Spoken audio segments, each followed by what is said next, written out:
Today we're taking a look at these NBA matches, which are happening on Friday, October 21st, 2022, and giving you match breakdowns, betting tips and predictions in general on these games. Welcome back to High Stakes, let's get straight into it. Also, don't forget to subscribe and push that notification bell to get notified as soon as we release these sport prediction videos, and if you would like more betting tips and predictions, then check out our Patreon in the link down below. Our new Patreon is a way for us to help you improve your chances of making more money. Multiple plans are available for each and every one of you. By becoming a member of the High Stakes Patreon, you will have access to our best team picks, total picks, parlay picks and much more. Stop wasting hours of your time searching for bad betting predictions that ends up costing you a lot of time and money. Join the High Stakes Patreon now and get the best betting picks. Boston Celtics vs Miami Heat. The Boston Celtics got off to a good start in 2022-23 with a 127-116 home win over the Philadelphia 76ers in the NBA season opener on Tuesday night. The win was an important start for the Celtics after a tumultuous offseason that led to the year-long suspension of head coach Ime Udoka. New coach Joe Mazzulla got his interim season off to a strong start with the win. Boston's two stars took center stage as Jason Tatum and Jaylen Brown each scored 35 points, and newcomer Malcolm Brogdon chipped in with 16 points off the bench in the win. The Miami Heat, the number 1 seed in the Eastern Conference last season, lost their season opener to the Chicago Bulls, 116-108 on Wednesday night. After jumping out to a 5-point lead after the first quarter, the Heat were outscored comfortably in each of the next two quarters, before closing with a 22-20 fourth quarter advantage. Jimmy Butler led the Miami attack with 24 points, while newly signed $100 million man Tyler Herro chipped in with 23 points. Miami also got 22 points from last year's surprise performer Max Strus, but just 12 points from All-Star Bam Adebayo. The loss came against a Bulls team playing shorthanded as Chicago played the game without Zach Lavin, who was out due to knee management for his surgically repaired left knee. The same issues that caused Miami problems with Boston last year will be present in this matchup.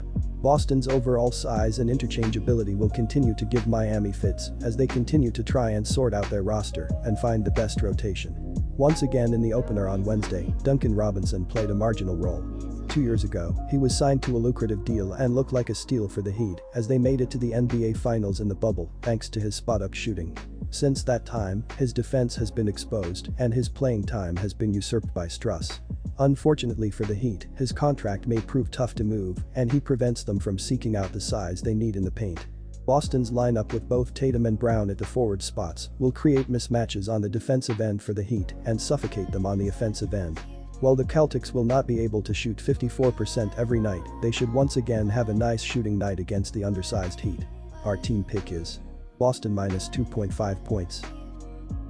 Orlando Magic vs Atlanta Hawks. The Magic kicked off their season with a loss to the Detroit Pistons on Wednesday. They will try to bounce back from the loss with a win over the Hawks, which will give them their first win of the season. Orlando scored 109 points in their first game. They made 48.8% of their field goals and 36.7% of their three-pointers.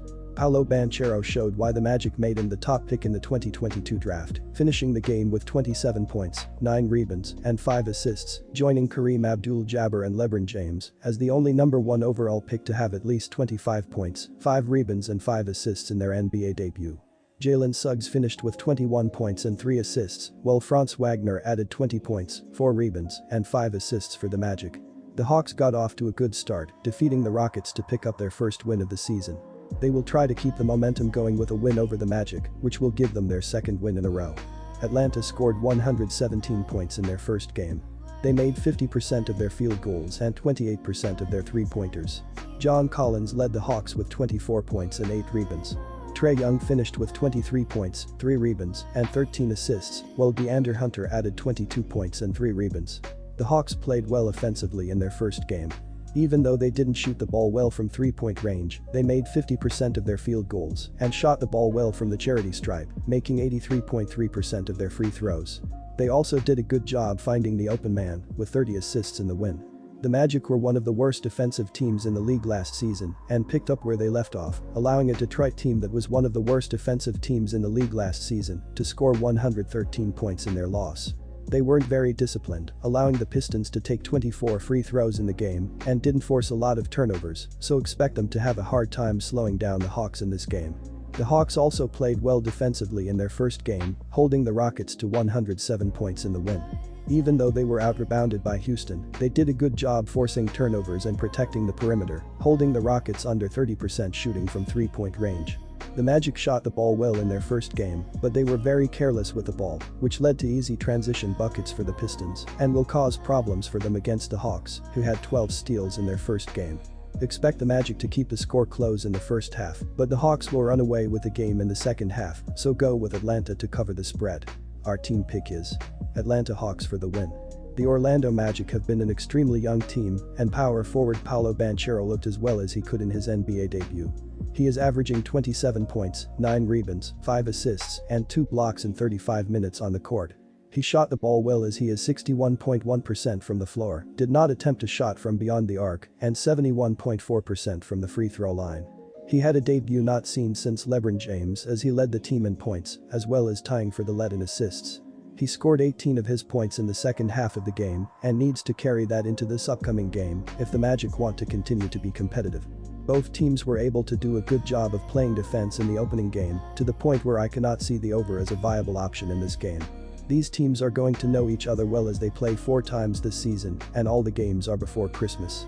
The injury surrounding Orlando's roster makes it a big question of if Paolo Banchero cannot score consistently, then who will do so.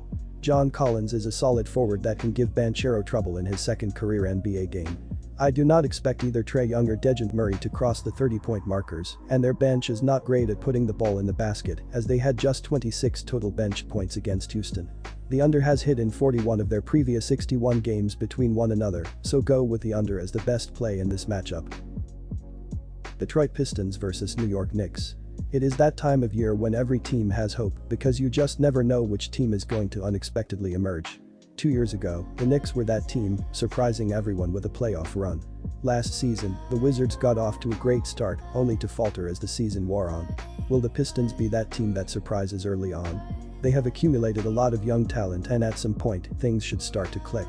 They clicked in Game 1 as the Pistons beat the Orlando Magic 113-109 at home, covering as a 3.5-point favorite. You can't get on the Knicks too much for losing the opener Wednesday night at Memphis. The Grizzlies are one of the best teams in the Western Conference, and it was their home opener. If you want a silver lining, the Knicks played hard, and after falling behind 61-46 at halftime, they mounted a furious second-half comeback and sent the game to overtime. Newcomer Cam Reddish, who came over from Atlanta last season but didn't play much, made his presence known in this opener. He drained a corner 3 with 3 seconds left to tie the game at 108 and send it to OT. Reddish had 22 points and 5 boards off the bench. The Knicks lost their opener, but there is a lot to like there. They came back on the road and sent it to overtime against a good team. Now, they play their home opener, and I would be shocked if they did not win it in front of a pumped-up home crowd at Madison Square Garden. Detroit is going to be a team to be reckoned with this season, with loads of top young talent. But this scene at MSG will be a lot to handle for a young team not used to winning on the road. Barrett was awful in Game 1, and I expect a bounce back and look for Brunson to put on a show in his home opener in front of the new fans. Take the Knicks to cover. The Pistons got their season off to a good start after defeating the Magic in their first game. They will try to keep the momentum going with a win over the Knicks, which will give them their second win in a row and first road win of the season. Detroit scored 113 points in its first game. They made 42.6% of their field goals and 36.8% of their three-pointers. Bojan Bogdanovic made an impact in his first game with the Pistons, leading the team with 24 points and 5 rebounds.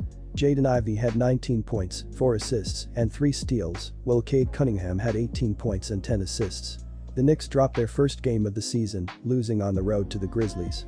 They will try to bounce back from the loss with a win over the Pistons, which will give them their first win of the season and 9th straight win over Detroit.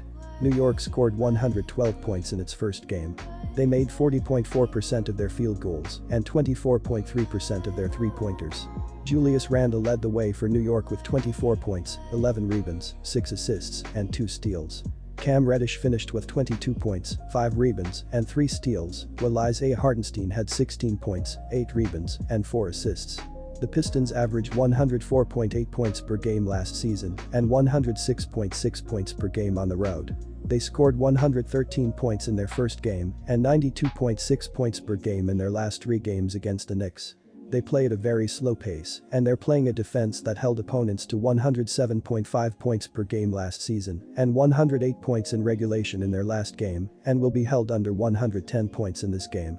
The Knicks averaged 106.5 points per game last season and 106 points per game at home.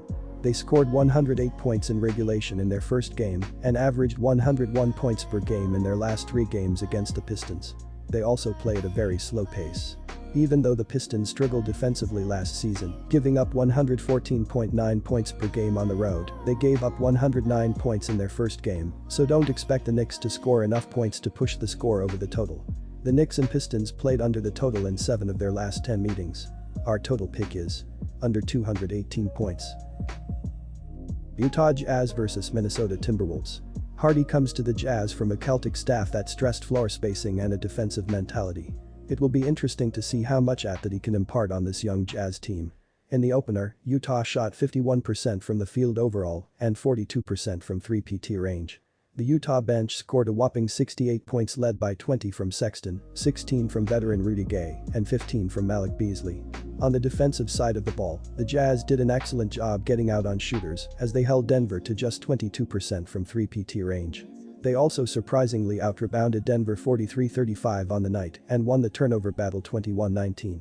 Newcomer Rudy Gobert quickly ingratiated himself to the Minnesota Timberwolves and their fans with a huge opening night as part of Minnesota's 115-108 win over the Thunder. Gobert had 23 points and 16 rebounds as the Wolves overcame a sluggish third quarter to beat the Thunder. Leading by as many as 16 points in the first half, Minnesota watched as OKC stormed back to take a 6-point lead in the third quarter. The T-Wolves recovered thanks to the play of Gobert as well as point guard D'Angelo Russell, who had 20 points, and Jaden McDaniels with 19 points. Gobert immediately paid dividends for the T-Wolves in their home opener at both ends of the floor. While he finished with just 1 blocked shot, he altered countless others and helped to lead a Minnesota defensive attack that held OKC to under 40% shooting. Utah played extremely well in their opener and shot 50% from the field. It seems highly unlikely, however, that their bench will contribute 68 points per night as they did in the opener. Even more unlikely to happen is for Towns and Edwards to combine for just 23 points. The Jazz will battle this year, as Hardy has stated, and the first game proved, but Gobert will certainly be motivated to perform in this game and should receive much more support from Towns and Edwards. The thought of Kelly Olynyk having to match up with either Gobert or Towns should be frightening for Utah fans, and it will be frightening on Friday night. Our team pick is Minnesota minus 8.5 points. The Utah Jazz entered their season opener at home as 8-point underdogs against the Denver Nuggets. Nonetheless, the Jazz outperformed the strong Nuggets lineup and walked away with their first win of the season. Considering the Jazz are rebuilding, they proved they can still compete against the big dogs in their dominant 123-102 victory. In their victory, the Jazz made 50.6% of their field goal attempts while making 42.1% of shots from beyond the arc. Utah has room to improve when it comes to free throws, as they only made 74.2% of free throws. The Timberwolves are looking to improve to 2-0 at home when they host the Utah Jazz on Friday. The Timberwolves finished their 2021-22 season 46-36, getting eliminated in the Western Conference first round. They're looking to improve on their season last year and make another postseason appearance. During their season opener against the Thunder, the Timberwolves made 41.5% of their field goals and 26.3% of three-pointers. On the night, the Timberwolves combined for 115 points, 55 rebounds, 25 assists, 6 steals, and 5 blocks. The Timberwolves and Jazz counter each other's teams well.